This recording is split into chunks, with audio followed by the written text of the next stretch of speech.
Alright, so I'm just going to talk about our 11 Stonevault that we did, and everything went completely okay. And we timed it. There were a few deaths on Machinists, there were a few deaths on the last boss. Um, Keys are insanely free this season, up until 12, when suddenly they just toss on 20% health and damage and, get rid of your very fun haste buff for some reason. So, yeah, I don't know. This is a week one key, and I'm just gonna talk through some of the stuff that happens, some of the stuff I do, or that we do, that makes things makes things seem pretty fast. So here we go. So the first pull is always this first hallway. The only thing in here is one void soul. That's a fear. The most dangerous mobs are the invaders. They put out the curse. Uh, that kind of ticks for a substantial amount. I don't know, something like close to 1 million a tick. You kind of need a decurse, especially for the pulls that have multiple invaders. But you also don't. You can just heal it because I think I don't even bother decursing that much. Link is absolutely broken this season, or it's just broken every season. I guess the Shaman is good. You can send it here. This is the only dangerous part for the first 3 minutes of the dungeon. Um, Unless you end up pulling double golems, in which case you might need it, but golems also aren't allowed to sync up their slams, so you get like a couple globals to top everyone before the next slam, and you might end up doing some pretty big stuff later. Uh, you're probably also gonna pull this one of the golems in and lust that first area. I think we forgot to lust this the first pull. That's me. Each side only has basically nothing going on. This whole first area of trash is pretty brain dead. So I'm just gonna skip through. Um, and then for the boss here, the strat that we've been doing that seems to work is you stack all the pillars, and then I'm gonna stand behind them and break them all. And as you can see, it is not going to do that much damage. Uh, yep, there it is. It maybe is going to do 75% of people's health, which means that the only point during the whole fight where people are in danger is the Earth Shatter that's coming up in 10 seconds. Uh, because what's going to happen here is these break, and it's kind of better if you break them all at the same time so you don't roll the dot. And then the Earth Shatters, and if people aren't topped, you know, they might get smacked. That's the entire fight. I have no idea what else goes on. I don't even know what the debuff that goes out on the tank does, or like when you're supposed to dispel it, because it seems to be doing absolutely nothing. So all you do is make sure you smack all three spikes at the exact same time, and as you can see, it barely does anything. Don't even really need to heal this one. You just keep smacking them, and that is it. Um, Here we were thinking that we could go to the forge speakers, the master machinists, and we would have less back. And we definitely didn't, because we didn't lose the first pack. In this area, the only damage that is going out is on the tank. The loaders will put like one dot out on someone, but it is a tank area for like the next 4 minutes or something. They just kind of smack them over and over again. And then the only thing that you have to end up healing is this loader, the Molten Mortar, that goes out on the rogue right there, and he cloaks it, so there's nothing to heal. So we're just gonna keep going to see if there's one more that goes out. Oh, there it is. Yeah, that kind of cranks. It does some damage. So the route that we have is pulling 0 loaders, which is very easy. you just walk along the right side after this room here. These forage hands also give 0 count for some reason. It's 0.2. Um, so this entire pack of mobs right here is 1% for some reason. Who knows why? That seems like a horrible decision. The other mobs in the area are all counted properly, like Menders all give 1%, but um, because they are the ones that just kind of start smacking the tank over and over. And you just keep pulling pack by pack. And then we're gonna get into this next area here. For the this week's affix, where you have the orbs, you as a shaman can send cap every single time. You save cap every single time. You don't let anyone send anything else besides cap every single time. If I miss one, it's because I'm a fucking idiot and it's my fault. Uh, yep. Here you can do this in 2 pulls. Uh, and we were also trying to test the verse buff, which you're gonna see the rogue go blind and interact with in 1 pull. So this pull has nothing going on. Right here, the rogue is going to go walk over there, blind the pack, interact with it, and then vanish. And we are all out of range of the verse buff because no one had any idea that it was such a small range. You can see the circle right there when he pops it. So, yep, that's it. You have to be right on top of it to get it. So he has a burst buff, no one else does. We're gonna double up this next one and just pull these speakers. And yeah, there's not a whole lot going on in this whole area. They just keep smashing the tank, and you know that is literally it. The alloy bolts don't do much. Restoring metals doesn't do much. You can kick it if you want. As long as your tank lives, you're gonna clear the area. So we're gonna get to Master Machinist now. This fight has some very weird sequencing that I am not sure if it's associated with speed taunt or certain kicks or delaying certain kicks. But sometimes you'll get a very bad overlap. We did happen to get a very bad overlap here. I am trying to save my kick for when the speaker Brock is in a, ranged spot, because we only have melee kicks, which means when he leaps away, it's only me. When we're forced onto a vent, I'm the only kick. So he is always going to, send his cube through, and then the next sequence is the Blazing Crescendo, where Speaker Dorito is going to pull the cube into the center and explode everyone. That's the only dangerous one, because one of the sequences is going to be exhaust vents right here, and the dude is going to jump at the exact same time as the exhaust vents and pull. So here you have plenty of time to heal people up, and it's very easy. Nothing's going on. And the next time he does that, you're not gonna have any time to heal anyone up, and I'm gonna make a blunder.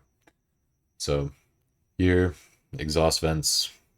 He's gonna jump to one side of the room with the cube and be out of range, and that is totally fine, because if you play with a bunch of warriors, they can spell reflect for some amount of damage, and it doesn't do anything to you besides hit you once and then leave a slow. The slow does nothing, because you're never going to need to move after he does that, unless you just keep letting it go off. Here, it does nothing. Here is a very bad. Um, Basically, I should have just dropped Link on the team, because I didn't have a chance to heal everyone up, because this vent is on a very far side. So if we go back a bit, and if I was, if I just didn't dodge backwards and went towards the vent, then I link it and everyone lives. But instead, I just spend the whole time running, and basically don't heal anything, don't drop Link, don't drop anything. Everyone dies, and uh, you know, the NG res takes an absurdly long amount of time if you're using anything that isn't the the rank 3 res, which was going for around 8k gold. So, I ain't spending that kind of gold per key. Um, Here he jumps away. It's close, so it's an easy kick. And, the boss is basically going to die shortly after this. That overlap is horrible. And you know what? That's like the third sequencing that is happening here. And I've seen variations or iterations of this fight where that doesn't happen at all. And I have no idea why. So if anyone wants to know. Anyway, this is another one. You get a little bit more time to heal, but I linked because I'm scared. So, and I also could have kicked, but we had linked down, so everyone was like very safe, you know. And on the way out, we are going to uh, just sap that forge guard and then take the exit. You can do a lot of things. You can rob them away. You can imprison, whatever you can to like humanoids, and then skedaddle. Uh, these despoilers have a reflectable frontal thing called Shadow Claw. That's the purple claw right there. I think our warrior's going to try to take it. He doesn't. And then Void Outburst. This thing right here, basically the only damage going out in the entire Skarmorak hallway. There's nothing else that happens besides some invaders that have a decurse. You just kick Piercing Howl, nothing happens.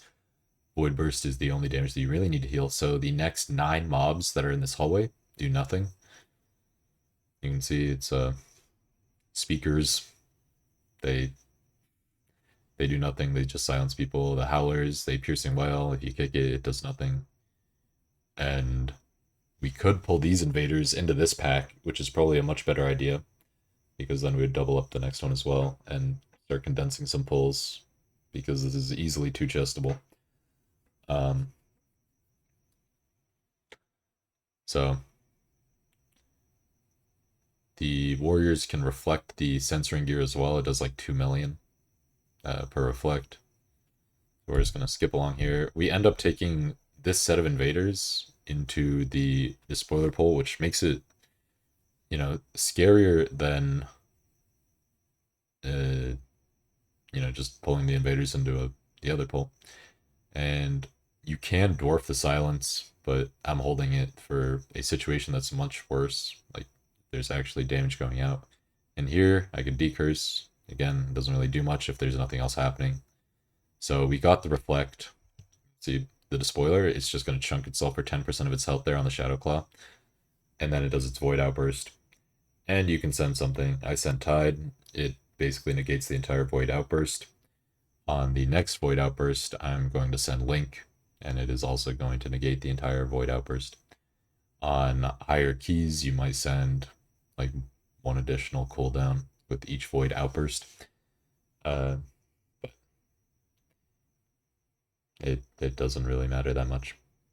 Here, the warrior is going to try to reflect this, but the tank rips back, and I just send Link because Void Outburst is the only damage that's going out. This side is pretty rough. Whichever side you pull the despoiler with is going to be the worst side in this room, because it is the only damage. So I think we get 1 more Void Outburst. This is a 0 healing Void Outburst, no cooldowns. I reset my healing stream, slam a chain heal, bam. It doesn't finish its channel, and everyone is alive. So then you go to the other side, where there's only a single invader, so maybe you want to grab the despoiler into the right side, and then you'd pull the left side into the pack before this. Nothing goes on here. And the entire point of this fight here is basically don't kill 2 at the same time, and let your warriors pick up the orbs that drop, because they will instantly delete the shield. Once it shows up, the healer needs nothing. I pick it up for fun. Basically, if the shield instantly breaks, then there is no damage that is going to go out onto the party. So I ping those because they're about to expire, and no one is going to pick them up. That's a classic. So we're just missing out on 4 orbs. Obviously, you have to heal the dot, but it's just spot healing. You know, would rather spot heal one person for like 4 seconds than, you know, have this go on for any longer. But as you can see, it pulses twice, 8.2 seconds. That's pretty fast. I've seen it shorter. Uh, we've had the shield evaporate in like 3 seconds before if you put all the orbs on one person. Um, and that's pretty nice. That mitigates a lot of stuff happening on this fight. Um, I just yoink 1 orb because it's a 50% steroid for myself. Uh, wow, I'm being a real rat, just taking 2 orbs. That's funny. You definitely don't need the healing orbs. It makes it easier to heal. That's about it. I think I'm gonna link. Yeah. Uh, and then we're gonna get 2 pulses of the void discharge, and it's gonna break. You know, you don't have to link. It doesn't really do that much. Um. Oh. Whoa. Well. So you can see one of the warriors is blade storming on 1 orb, and then the rest of the group is on another orb. So we pop 2 at the same time, and everyone dies. That's a classic. And then I missed 2 of those, and now the boss is hasted. Um, and even if it's hasted, it doesn't really do anything. It changes nothing. You just keep killing the shards, keep picking up the orbs. And as long as you, like, Easy right here has 4 stacks, he's just gonna delete this from existence. Uh, and yeah, you just have to heal one person if that happens. You can definitely break the shield much faster. I think he pressed literally nothing. Like he just grabbed 4 stacks and pressed nothing, and then the shield is gone. Um, this next hallway is probably one of the worst hallways that has ever been invented. I have no idea what they were thinking. You just have a bunch of unCCable lieutenant guards that charge and stun you.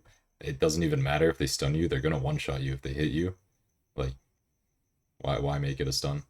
Um, we are trying to bait them into the wall, but then you have to dodge out for the smasher, and then you have to come back in for the bait. And the only reason we're not pulling this into the other pack is because we're traumatized by pulling more than 2 cards at the same time. Certain terrain in this hallway as well interacts very funny with the blue arrows, so that's a pretty poor bait on my end. If you're on any little lip or ledge like that, and the guard is on like the lower end, it will completely hide the arrow. If we go to these stairs, it will start hiding the arrows. Um, these menders do nothing. This whole pack is just dodging blue arrows on the ground that sometimes get hidden by other mobs. Again, a better visual would be nice. Uh, so like those blue arrows are like too easily hidden in my opinion. All right, we're gonna keep going. These stone shapers literally do nothing except sit there and cast stone bolts on the tank, and they absolutely clap. So here you can kind of see what I mean. Like this dude is casting Shield Stampede, and there's just like, where where's the arrow? Am I completely blind? He just charges. It's not there. Like you just can't fight them on the stairs. Same with that charger. This other dude is casting Shield Stampede. There's no arrow. It's gone. So that'd be pretty nice. If you're gonna include an arrow, might as well fix that. Um, and yeah, nothing going on in this pack. Uh, here, if you chain lightning the right stone shaper there, sometimes it'll like chain to the other pack. So that's pretty sketchy. Don't do that. Just That's why we're pulling into this area. Uh, Nothing really going on. You are like killing 2 totems, 4 totems max. You build up 2 stacks of the smash on this dude, and then that's not enough. It's just like not worth going AFK to drop the stacks because it doesn't do enough damage at this key level. Like maybe you go AFK for 10 seconds later and drop your stacks, and that's worth it. Who knows? Um, Nothing really going on. I've linked the 4th hit here. I don't think it would have killed anyway. It's like it doesn't do enough damage. We're gonna kill before the 5th one comes out here. And then we're going in with the haste onto this boss. This boss is piss easy. You just drop your Void Corruption instantly, and nothing ever happens. If you are just dropping it instantly, I'm pretty sure there's never a bad overlap. But one of our warriors is a complete mongoloid, and he decides to kamikaze another one of our warriors. And it doesn't really matter where you place these. The pull on the ground does 0 damage. It's like 700k tick. If you don't have Void Corruption, you can stand in it. You can see that some of the time we are going to try to like stack the Entropic Reckoning on top of these. You just like waddle into it with Astral. You can see it does nothing. We're gonna go back and watch that because you can see one of our warriors is very ethical right here. Look at Carrot being a good boy. He pre-positions, and then the other one is a complete fucking idiot, and he just jumps on top of him, deletes him from existence, and now they are both sitting there crying. you you can't really res them because you have to like walk into the pool and then they're gonna get rezzed. Look at this. What is this? Like 5 second res right here. Bam. 4 seconds. I'm gonna drop this, realize that I'm fucking dead. Onk, instantly health pot. Because I, yeah, if you res them, they're gonna instantly die if it syncs with a tick or if they don't instantly health pot. But the pools get smaller over time, and we had like 6 minutes going into this room, so we just decide to leave them dead the entire time. Like maybe we'll res at the end of the fight, but this whole fight does nothing. You just drop your Void Corruption, and as long as you're dropping it instantly, you're basically never going to be in a bad spot for the frontal. There's absolutely no reason to hold on to it. And here we were like, don't drop on top of them, we can res them. And now they're alive. And now the boss is going to die. Look at how long this res is. What a blast.